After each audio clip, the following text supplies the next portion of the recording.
원희룡 제주지사의 부인 강윤형 씨가 제주도 교육청 계약직 직원으로 채용이 돼서 지금 논란이 일고 있습니다. 급여도 아주 많다고 하는데요. 어떤 이야기인지 황순욱 차장과 자세히 알아보겠습니다. 네. 황 차장. 네네. 그러니까 지사의 부인이 교육청에 계약직으로 들어갔다. 네. 뭐 좀 이해가 잘 안 되는 네. 얘기예요. 말을 들어보면 뭐 교육청의 계약직. 아니, 지사의 부인이 왜 계약직에 들어갔나? 근데 그 내용을 살펴보면요. 그냥 보통 계약직은 아닙니다. 네. 신경정신과 전문의로서 할 수 있는 직업인데 제주도 교육청의 정신건강 전문의로 들어가는 겁니다. 이게 하는 일은요. 네. 학생 건강증진센터에서 이제 상담 업무를 주로 합니다. 네. 학생들 또는 학부모들 상담을 해주는 건데 정신건강 관계자로서 이제 자문을 해주는 전문가 역할이죠. 그런데 이 월급 계약직 월급이요. 예. 월 600만 원을 받기로 돼 있거든요. 월 600이요? 네, 월 600만 원이고 일주일에 제가 듣기로는 일주일에 4일 일한다고. 4일만 갑니다. 예. 모두 4일만 하고. 그러니까 그냥 단순한 계약직으로 보기에는 굉장히 고수익의 전문직이라고 할 수 있겠죠. 그런데 이 교육청에서 공모하는 이 계약직에 굳이 지사 부인이 저렇게 꼭 해야 되냐? 이러면서 지적이 지금 많이 되고 있죠. 네. 그래서 이제 교육청이 물어봤습니다. 아니, 굳이 지사 부인을 한 이유가 뭐냐라고 했더니 교육청에서 이렇게 해명을 했습니다. 1차, 2차, 3차 계속 채용 공고를 냈는데 아무도 지원을 하지 않았고 사람은 뽑아야겠고 한 사람이 부족해서 뽑아야 하겠는데 지원자가 없어서 그래서 원희룡 지사의 부인에게 찾아가서 좀 이 일을 해주십사 부탁을 했고 네. 그렇게 돼서 채용이 된 거다. 아니 그러면 사실 뭐 좋아요. 여기까지는 좋은데 이 600만 원만 안 받았다면 네. 그리고 아니면 뭐 차비 정도만 받았다면 네. 이렇게 논란이 안 됐을 것 같은데 네. 이렇게 많이 받는 거예요? 사실은 뭐 정신과 전문이고 전문직이기 때문에 뭐 저거를 어떻게 많다 적다를 함부로 얘기할 수 있는 부분은 아닌데요. 사실 원래는 원희룡 지사 부인이 이렇게 얘기했습니다. 난 재능 기부 형식으로 이거를 하겠다. 그래서 돈을 받지 않고 하겠다라고 의사를 밝혔다고 하는데 실제로 그럴 경우에 선출직 공무원의 가족이 저렇게 재능 기부로 무료로 어떤 일을 해주게 되면 또 법에 위반이 됩니다. 위반? 법에? 네. 아니 네. 그냥 봉사하는 것도 법에 걸리나요? 아닙니다. 일단은 봉사가 아니라 일단 어떤 돈을 안 받다라는 게 일단 어떤 금전적인 거를 줬다라는 것도 간주가 되기 때문에 그래서 어쩔 수 없이 월 600만 원을 주게 됐다. 예. 어떻게 보면 논리적으로는 좀 이해는 되는 것 같은데 표정은 이해가는 표정이 아니에요. 예. 참 논란이 될 만한 그런 내용이 아닐 수 없겠네요. 시청자분 질문이 왔습니다. 같이 한번 보겠습니다. 원희룡 지사는 차기 대선 주자라는 분이 경솔하게 처신한 것 같습니다. 시청자 입장에서 보면 경솔하게 보이신 것 같군요. 원 지사의 부인이 정신과 의사로 자격은 되겠지만 도민을 위해 다른 형식의 봉사활동을 했다면 박수를 받았을 텐데 안타깝습니다. 맞습니다. 국민 입장에서는 이렇게 보일 수밖에 없을 것 같아요. 그렇죠. 그리고 아까 제목에도 잠깐 말했지만 제주도에 정말 정신과 전문의가 저 일을 할 사람이 정말 도지사의 부인밖에 없었을까? 예. 그 부분은 조금 좀 의아할 만합니다. 의아하죠. 네. 전혀 없었다는 것도 좀 의아하고. 그렇죠. 자, 오늘 안경테를 바꾸신 박성훈 선생님께서 답을 좀 더 해주시죠. 사실 원지사의 부인은 서울에서 신경정신과 원장을 하던 정신과 의사입니다. 서울대를 나왔고요.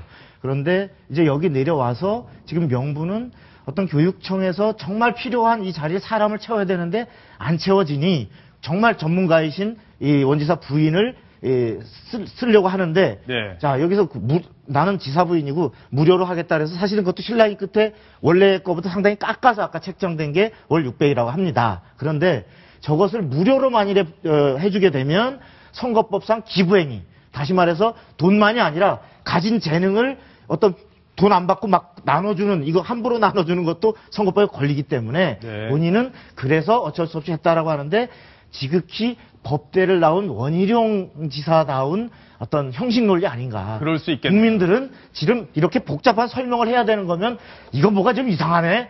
이러면 하지 말아야 됩니다. 정치는. 그렇죠. 맞아요. 그러니까 저런 것은 과감히 그것은 나중에 좋은 사람 구해서 하고 정말 나는 필요한 다른 데 봉사해서 다른 데서도 정신과적인 상담을 사람들 만나면서 해줄 수 있는 거니까 저거 안 하는 게 좋을 것 같아요. 손수호 변호사. 네.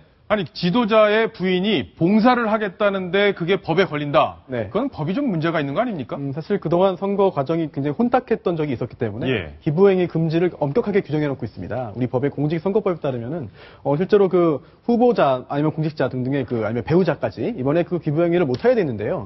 이번에 사실 의사지 않습니까, 강 여사가? 그런데 의사의 경우에 자신의 배우자가 의사인 경우에 자신의 영업을 위해서 홈페이지 상으로 무료 상담해주는 거, 건강 상담해주는 거는 기부행위가 아니에요.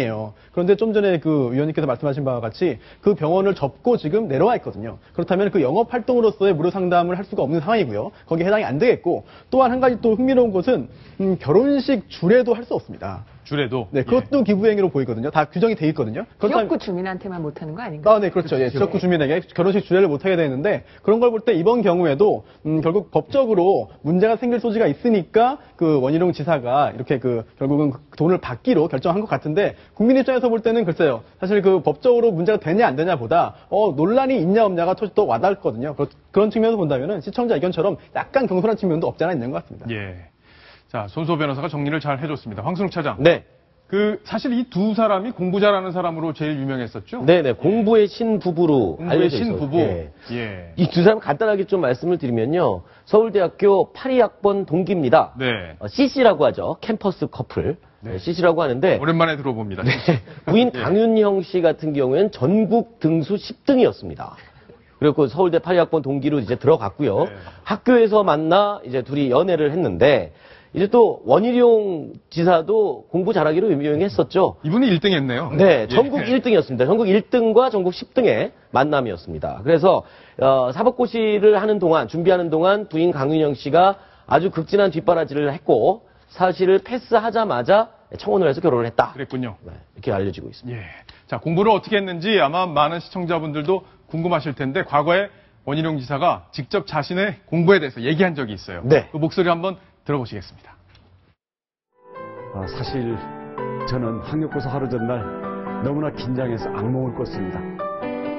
다른 학생들 펜은 잘 나가는데 제 사인펜만 시험지 밖에서 딱 안 나가는 겁니다. 그러다가 종이 울리죠. 그럼에도 불구하고 저는 당당하게 전국 수석 공부의 신! 이건 아닌 것 같아요.